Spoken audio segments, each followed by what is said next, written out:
The path to peace in Ukraine is uncertain. The rules are changing for teaching English in schools. And it turns out life doesn't have to be happy or meaningful to be good. That's some of what we'll get to on the 7 from the Washington Post. I'm Hannah Jewell. It's Wednesday, August 20th. Let's get you caught up with today's 7 stories. Number 1. The White House laid out the next steps for Ukraine peace talks. Last Friday, President Donald Trump met with Russian President Vladimir Putin in Alaska. On Monday, Ukrainian President Volodymyr Zelensky and European allies met with Trump in Washington. So, what happens next? Yesterday, White House Press Secretary Caroline Leavitt explained the plan. Following the encouraging conversations yesterday, President Trump spoke with President Putin by phone, and he agreed to begin the next phase of the peace process, a meeting between President Putin and President Zelensky, which would be followed, if necessary, by a trilateral meeting between President Putin, President Zelensky, and President Trump. So the White House sounds confident, but Russia has not confirmed any talks with Ukraine, and it has played down expectations for a meeting. Meanwhile, the sides remain far apart on key issues. Russia is uneasy about any plans for the U.S. to guarantee Ukraine's security, and Ukraine does not want to give up any territory in a deal. President Trump spoke to Fox and Friends yesterday about his hopes for next steps. I hope President Putin is going to be good, and if he's not, it's going to be a rough situation, and I hope that President Zelensky will do what he has to do. He has to show some flexibility also.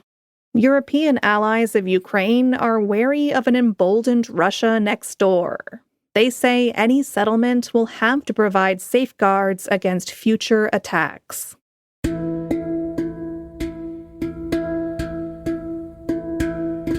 Number 2 is a Post exclusive.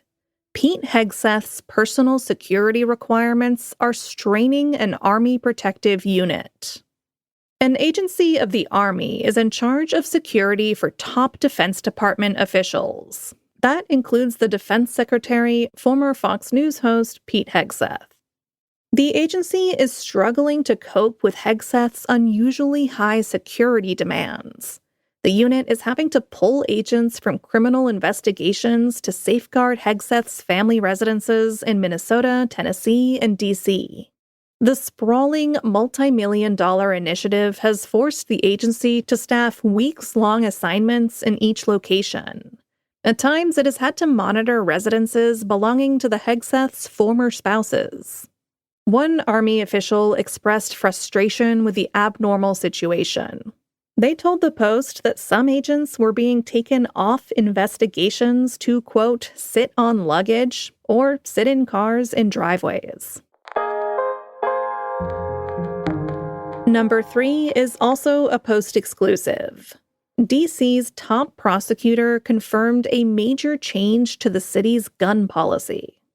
Jeanine Pirro is a Trump ally and former Fox News host who was confirmed as D.C.'s top federal prosecutor this month. The Post reported yesterday that she ordered federal prosecutors in D.C. not to seek felony charges against people who are carrying rifles or shotguns in the nation's capital. A D.C. law prohibits carrying these guns with only a few exceptions. Pirro's new policy marks a break with past practice. Prosecutors have previously used the D.C. law to charge defendants in several high-profile incidents.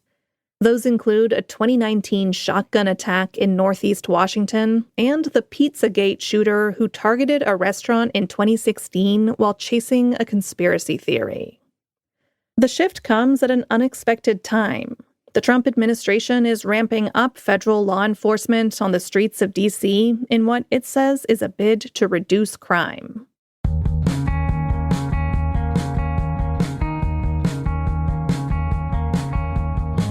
Number 4. Texas is set to pass an election map that's favorable to Republicans. After weeks of delay and a major protest by Democrats, the Texas House reconvenes today. The chamber will gavel back into session this morning with an intent to vote on a redistricting plan.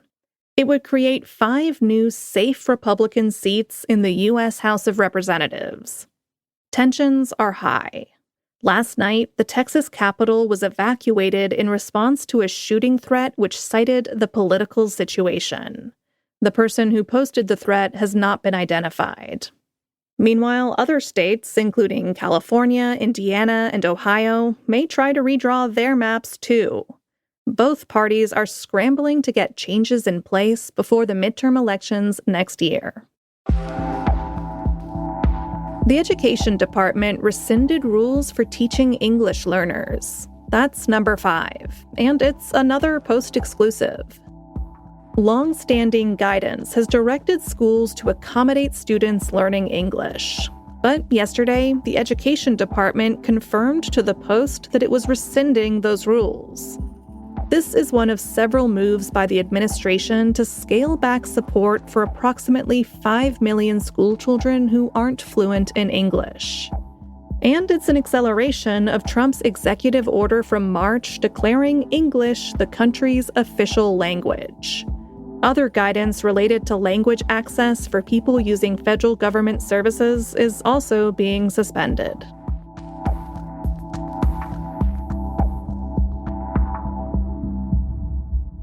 Hurricane Erin is creating dangerous conditions along the East Coast. That's number 6. A dozen states from Florida to Massachusetts are under an alert for hazardous conditions. Today into tomorrow, Hurricane Erin will make its closest approach to the U.S. It will pass just over 200 miles offshore of North Carolina's Outer Banks. Evacuation orders are in place for some islands and coastal communities. And up and down the East Coast, there's a threat of flooding, strong winds, rough surf, rip currents, and beach erosion. You can look up your state's risk at the link in today's 7 newsletter. So stay safe out there, and don't go for a dip in the sea.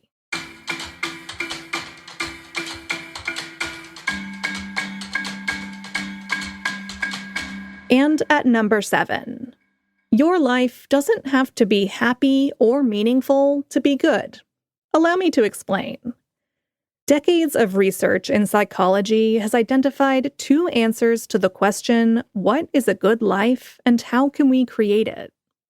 The first answer is that a good life is a happy life, one created by pursuing comfort, satisfaction, and more joy than sadness. The second answer is that a good life is a meaningful life.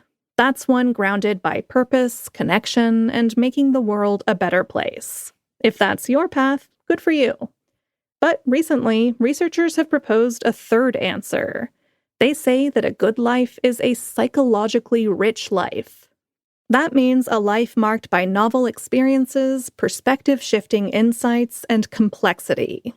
It can also include more discomfort and challenges than a purely happy or meaningful life would. So the positive news is that there are many different ways to live a good life. Or, at the very least, the quest for one can be a topic of conversation at your next dinner party. All right, you're all caught up. I think we hit a record today for the number of stories in our lineup that are exclusive to the Washington Post. Every week, Post reporters are breaking stories that hold powerful people to account, and which pull back the curtain on the sometimes murky and confusing goings-on of government. The best way you can support our journalists and this podcast is with a subscription to the Washington Post. Head over to washingtonpost.com/subscribe to see our latest offer. I'm Hannah Jewell. We'll meet you back here tomorrow.